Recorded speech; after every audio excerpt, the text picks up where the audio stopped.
And this is one of my favorite things to talk about is the vision we hold in our mind, the thoughts that we have, the movie that we play in our minds every day. I started to shift my mental movie of death from being diagnosed with a brain tumor to what did I want to do with my life? I was already living a childhood dream and I wasn't ready to stop. So I just kept focusing on rather than what if I don't wake up? Let's focus on what happens when I wake up. What am I going to do?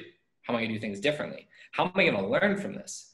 And what really sparked that was a virtual mentor, which is a phrase that I love, and it was Lance Armstrong. And I thought, who can I relate to better than this guy? When you're facing having your skull cut open to remove something that's taking over your life, you don't really think like, oh yeah, this is something I can, reach out to. But I remembered him and a cyclist, a little different because road cycling, they're meant to, the objective is to keep the wheels on the ground. Us, we go in the air. But I was like, man, I can relate to him. And so for me, seeing that someone overcame something I was facing in that moment and was successful and got back to doing what they love on that level, it showed me the possibility. Welcome back to Virtual Skull Assembly. Today our guest is Josh Perry. Josh is a former professional BMX athlete. He's a motivational speaker, a certified holistic health coach, and a multiple brain tumor survivor. So he has been through a lot of ups and downs. We're excited today to hear his story of adversity and kind of what we can do with that in the midst of a pandemic and equality movement and everything else that's happening right now around the world. So Josh, we're excited to have you here, and let me hand you this virtual microphone. Welcome to our stage. Thanks, Tyler. Appreciate you guys all taking the time to hear what I have to say today. It's a great honor to be here, to be alive, and to be able to share my journey.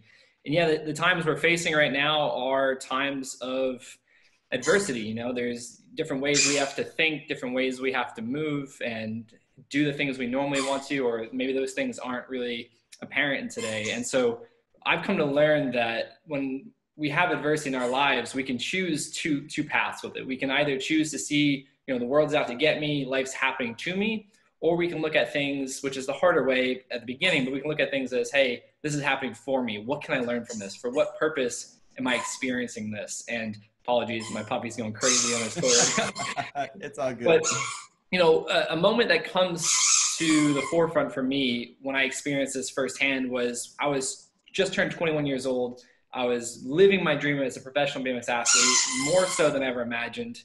Sorry, Cheddar is going crazy. And I was the top of the world. I had got to levels that no one really expected me to, despite, maybe some that were supporting me, including myself. And I had got to that level and some. And it was a new trick I was practicing one day in the off season. I was getting ready for the competition the next month, which was the same competition I won the year prior, my first pro win. I actually won a Harley Davidson as well on top of that for inventing a trick that I had done for the first time in competition. So I was really excited, and this trick was going really well. I took it outside of the foam pit, which is a jump we have into a long wooden box of foam blocks that cheerleaders and gymnastics use. And we adopted it to safely learn tricks. And I went and I tried this trick on the ramp for the first time because I knew in a couple of weeks I had to do it on the real ramp so I could take it to the contest. There's really not good odds if you're trying a trick for the first time at a contest. So I wanted to do that. And ironically, out of fear for over or under rotating the flip and the spin of the trick, I overcompensated and I got ejected off my bike, hit my head, and got knocked out. And now I had to get an MRI. And so I'm driving to the doctor's office to get the report. I'm thinking, maybe 1-2 more weeks off the bike, maybe 3 weeks off the bike. It could be worse. And I'm sitting there by myself because I'm thinking, hey, this is just a routine concussion follow-up. And the doctor walks in and he says, hey, Josh, how you doing? And I remember, just like, oh man, kind of sore, but just anxious to figure out when I can get back on my bike. So, how long? He goes, well, it's a little bit more serious than that. You had an abnormal scan.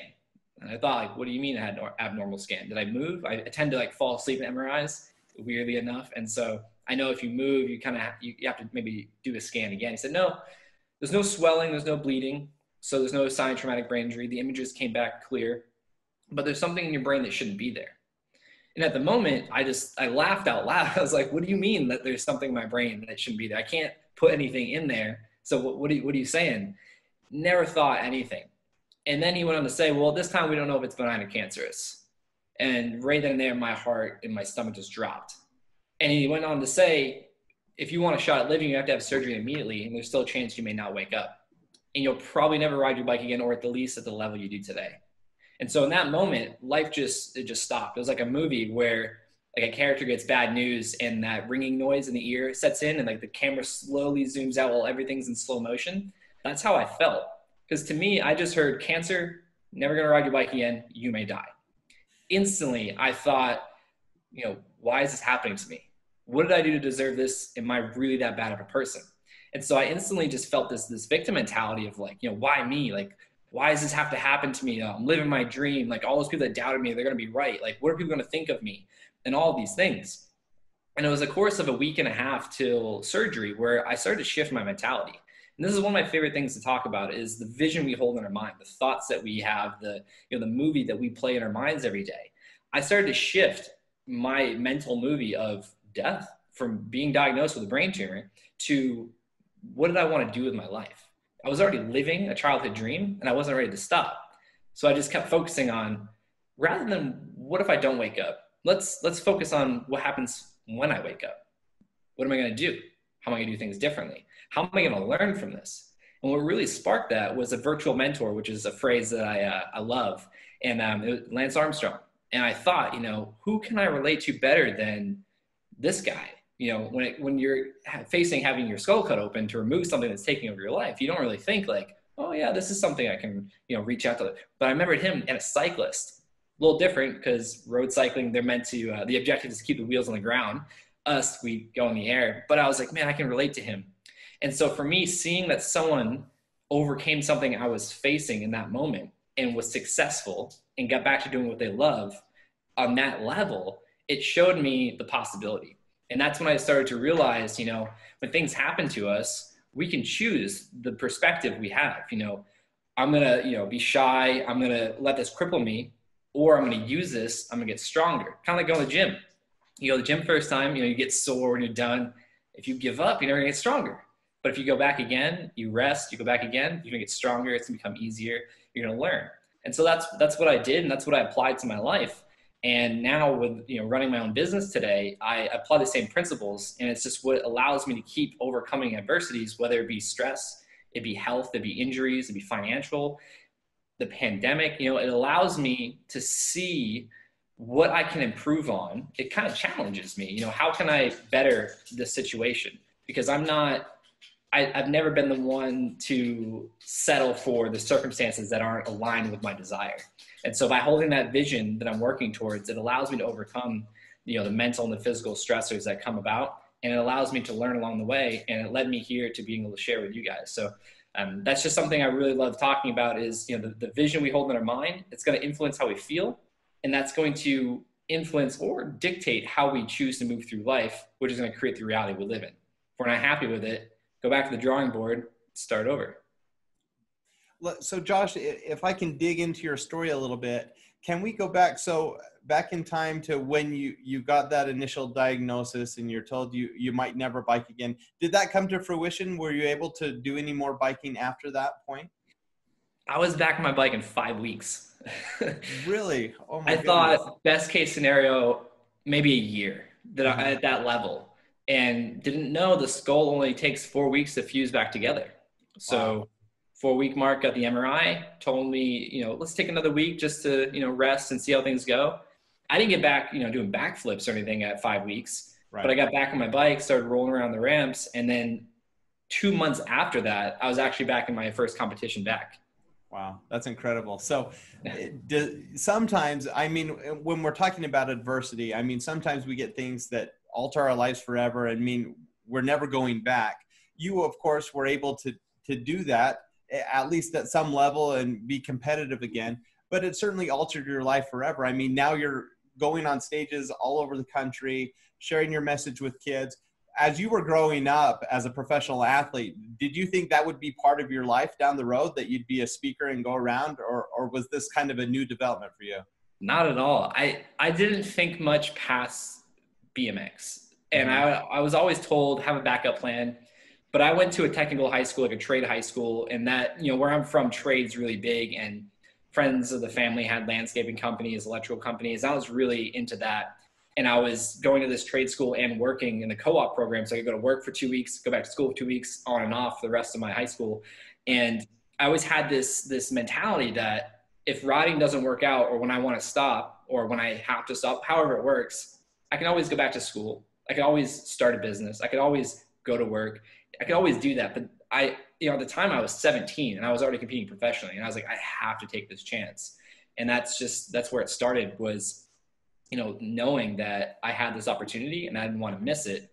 And then, am I going to be a speaker one day? No, never thought that. Am I going to be passionate about nutrition or education? No, never thought about that. But one of the main things I love sharing beyond vision is being proactive. I was forced into a situation to react. I had to learn how to preserve my life. I had to learn how to optimize my health and my performance.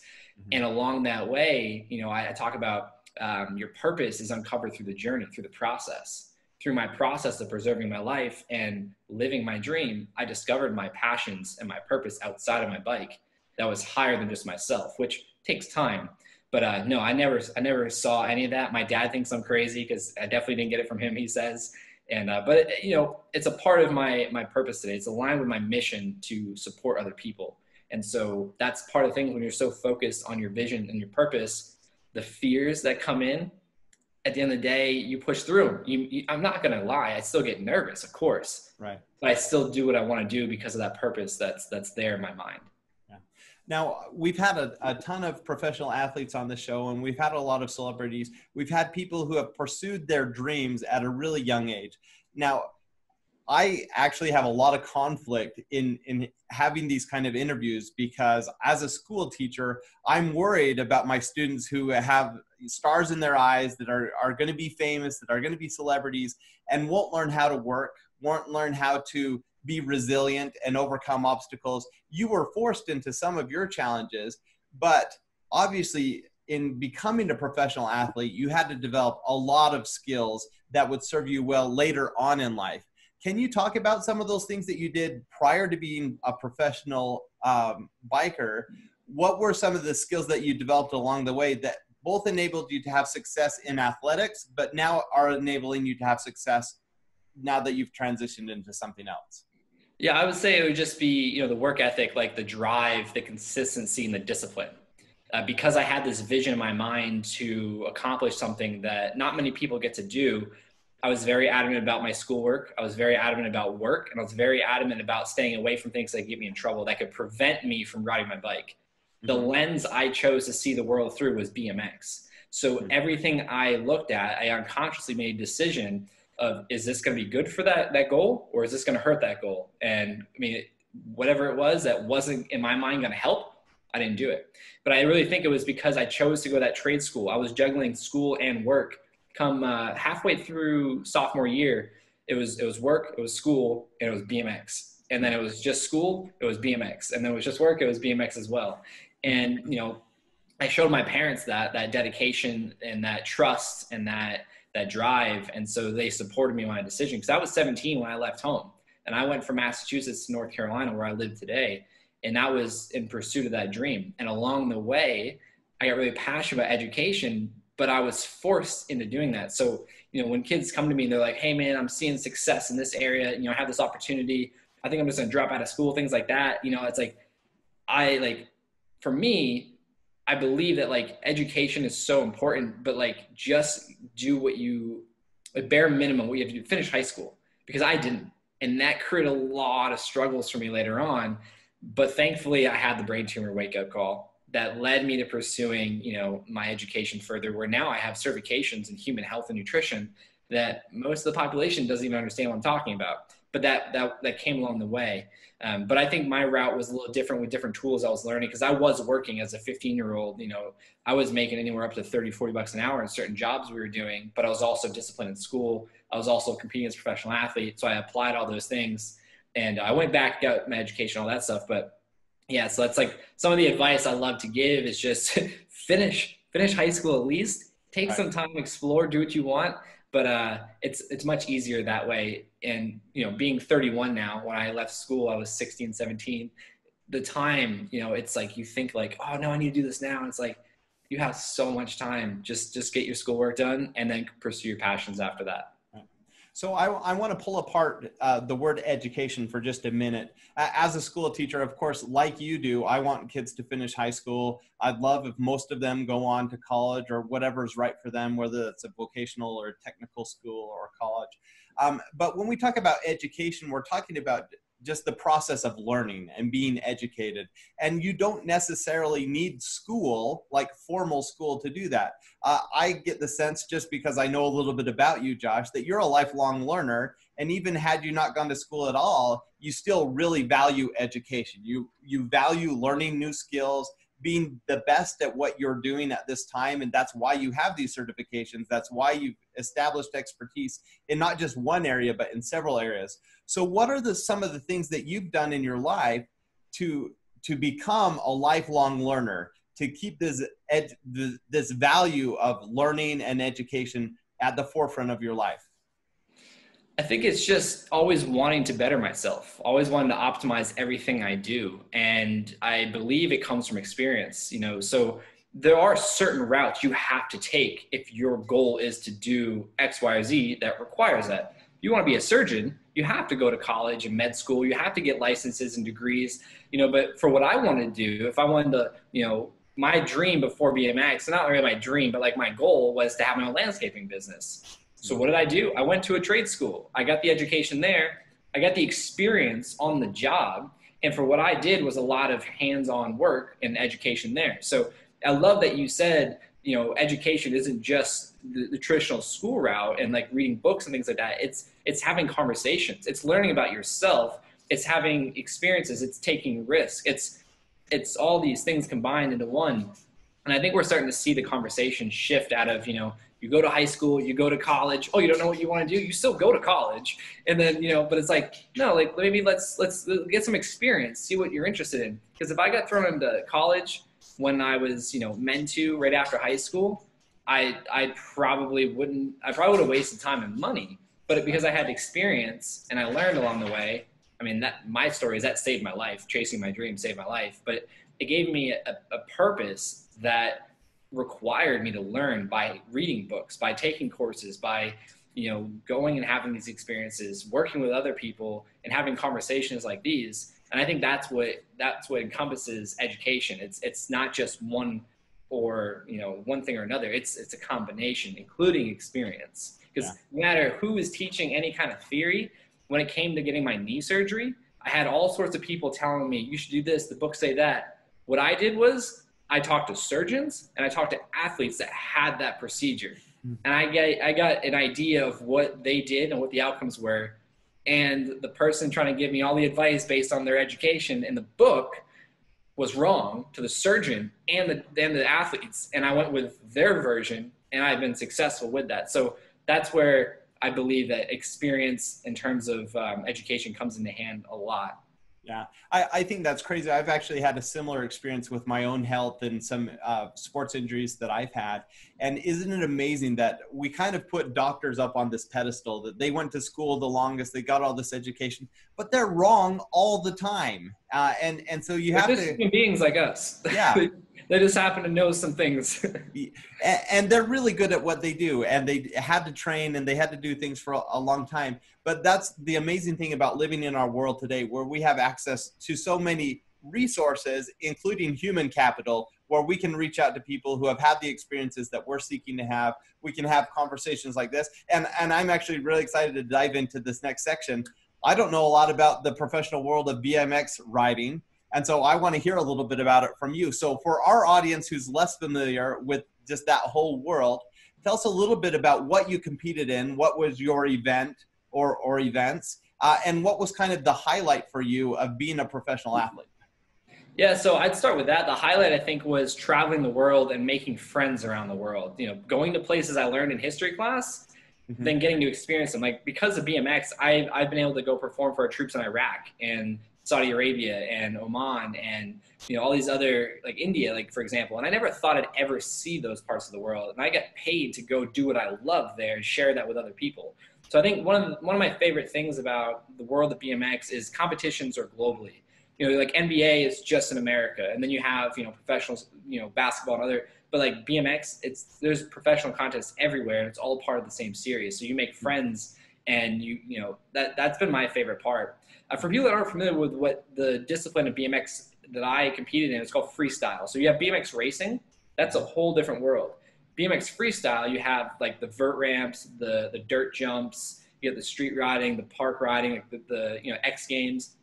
So that's what I competed in, was what we call the park discipline. So it's like you got the quarter pipes, the jumps, and all the different things. And really you're trying to see, who can go and flip and spin and tail whip and bar spin and get to this side of the course the quickest and smoothest. And it's basically like a floor routine from gymnastics. You have 60 seconds, you do whatever you can, you create a routine, and basically it comes down to who does the best tricks, who goes the highest, and who doesn't fall. Because the level of competition today is it's got to like video game level. It's insane.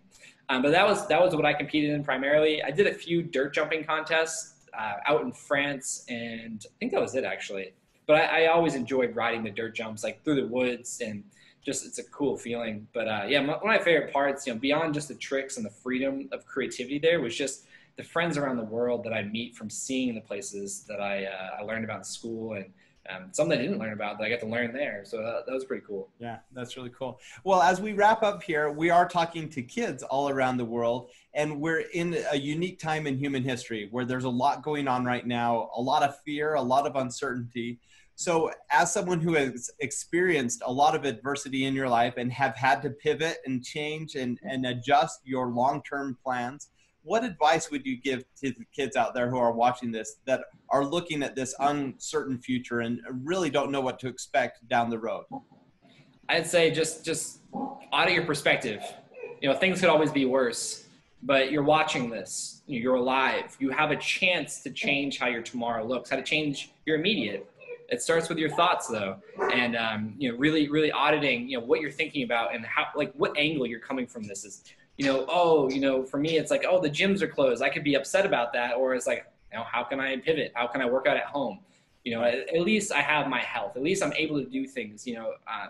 I'm not sick right now. And that's something to be grateful for. And I learned that when I was diagnosed. Like, it started with fear and victim. And then it shifted to gratitude to still be alive. Because not everyone wakes up. Not everyone has a chance to do the things that we are doing right now. Not everyone has that luxury. So I think it's just a matter of perspective and how you're framing things. Like something as simple as like, I have to go to school, or I have to go to work, or I have to, like, you don't have to, you're choosing to, and you get to. So something as simple and silly as that has really been able to shift my, how I feel and how I move through life. But it starts with your perspective. Like, your mindset's everything.